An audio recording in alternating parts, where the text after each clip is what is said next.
Does being able to solve this make you smarter and a better problem solver? I think it does, so I'm gonna say yes. Yes, it does.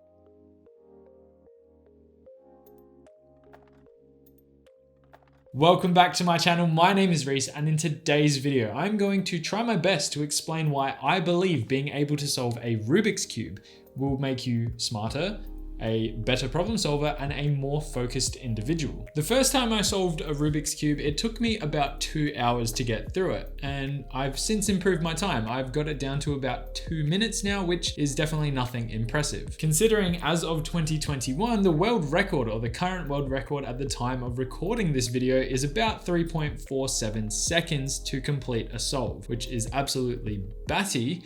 But at least I can solve it quickly, but it's not that quick. Regardless, learning how to solve the Rubik's Cube was a challenge in its own way. And it's really been on my mind recently. I've been questioning what makes me productive, what makes me learn how to plan out and organize myself in a way that makes me effective. And I've tied it down to a few different things, and I wanted to make a video talking about the Rubik's Cube in general because it can outline a really simple way to explain how my mind works when it comes to something like my finances and how I build wealth and how I approach new topics, tasks, and things to do with my finances to make it not overwhelming, be effective with how I manage it, and basically have it under control and working for me instead of the other way around. And with it being on my mind, I've been thinking about how I look at this chaotic cube and how it needs to be solved. I don't look at it as one object that needs to be solved all at once. I look at it as something that can be approached step by step. It can be broken down into its own steps to solve it, which makes putting it back into its complete configuration, the way it's intended to be solved,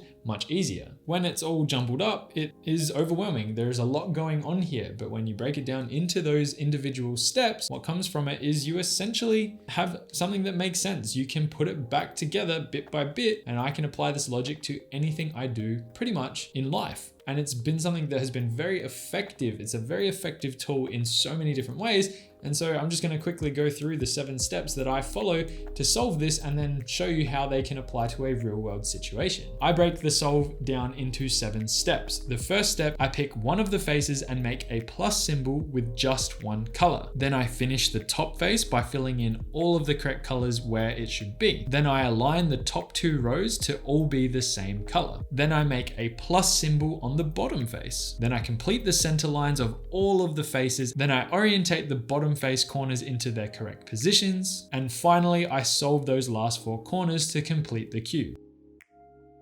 And over time, I've found tips and tricks which have helped me make the process a little bit quicker and more efficient. And this is where the real world application comes into play. I used to get overwhelmed a lot, whether it be me getting a new task at work, something that puts me out of my comfort zone a little bit, or learning a new topic about finance where I really wanted to get it right, didn't have the understanding I needed, which ultimately left me freaking out because I didn't want to lose money if I did it incorrectly. I'm sure you can sympathize with that mentality. I'm sure you've been in a position very similar at least once in your life. And in these moments where I was overwhelmed and freaking out and not understanding how the hell I'm going to get through this problem, I started applying the logic that I applied to solving this Rubik's Cube. As overwhelming as it was at the beginning, at the end, I realized that there was a process I could follow, and if I found that process, then I could solve the problem. I know lots of people who apply this mentality. It's one of the following 3 scenarios. I have to learn something new. Okay, it's too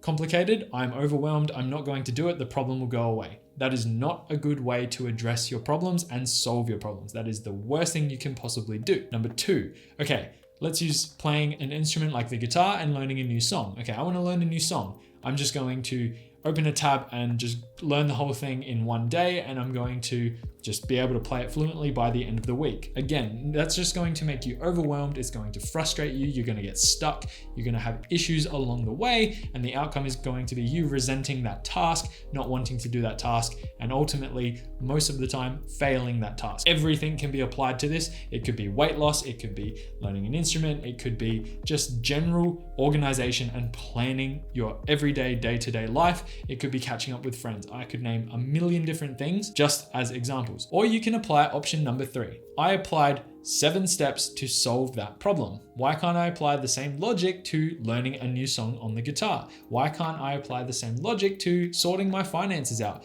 organizing my calendar, organizing myself in general?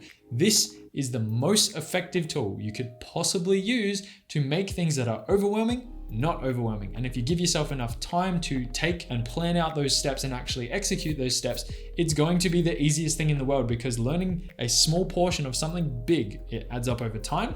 It gives you the opportunity to get excited about each of the milestones you reach, and the outcome is you generally solving the problem. It all started with the approach, and using this as an example is a great way to contextualize it, especially for people who struggle to break problems and issues down into something that can be basically set up into a few steps or a lot of steps. It doesn't really matter, and then gives you something to chip away at. I have saved thousands of dollars, tens of thousands of dollars easily at the age of 26 when I'm recording this video. I've saved tens of thousands of dollars by breaking down anything to do with finance into steps to make sure I do it correctly in the most efficient way. And finance, like, look, there's a lot to consume, there's a lot to understand, but as you chip away, you get better at understanding, you get better at planning, processing, and organizing yourself. And the outcome in general is, now if I have to learn something new about finance, it doesn't take me too long. I know how to approach it, and it's not really overwhelming. It's more exciting because, like I said, if I find that I can save $1,000 doing something in particular that might take up 15 minutes to an hour of my time, I feel like I'm winning the lottery. And just quickly touching on where I said I went from a 2-hour solve down to less than 2-minute solve, that took a lot of time, patience, and effort into learning the process and planning the process that went into getting it to that 2-minute mark. And I'm sure if I continued, I would be able to get the solves even faster. It's just something that I haven't actively pursued. But the key words coming out of this is process and planning. Although I might not be specifically talking about how to save thousands of dollars right now, I'm basically teaching you or explaining to you what mindset to adopt in order to put in processes and planning that will allow you to do it yourself with your own financial situation, the outcome being you saving a crap ton of money in the long run. The process and planning component of it isn't just about being organized, it's also about efficiency. It's about finding little improvements which can overall make your experience and outcome that much better. I set a goal this year. For those of you who are unaware, I set a goal to read at least 20 pages of a book, depending on what I was reading at the time, fiction or non-fiction, every single day for the entire year. And so far, I am still going strong. I have done it every single day. I've finished somewhere in the realm of 25 books, which is pretty impressive for someone who had never finished more than one book in an entire year. And the thing that I'm going to quickly just touch on here is that I found small and little efficiencies which really helped and made me enjoy the process that much more. I was reading at nighttime and I found myself getting tired, falling asleep, which is fine, but I wasn't really taking in what I was reading. So what I did was, through trial and error, found a better and more suitable time to actually read, which was in the morning as part of my Miracle Morning. I've linked down in the description below to that video. It's a really good one. I think you might like it if you're someone who's interested in finding processes and implementing things that basically help you with your day-to-day life and improve overall your efficiency, your process, how you function every single day. Give it a watch if you're interested, and while you're down in the description, please hit that subscribe button. I really appreciate the support. But overall, what I did was I found a more efficient path or way to absorb that information, being moving it into the morning time. It's a small but very effective example of just how it's not all about being on top of the steps and how you break them down. It's about finding improvements and efficiencies within to make the overall process easier and more effective. And of course, just to clarify, I don't think it's fair to claim that this was the sole reason why I am a good problem solver. I'm organized and able to do specific things that might overwhelm a lot of other people. I just want to reiterate that this gave me perspective, and it's something that was a lot of fun to do. If you're someone who's interested in learning how to solve one, I'll leave a link down in the description below to an affiliate link where you can pick one up, but you should be able to buy one from a local shopping center, I would say,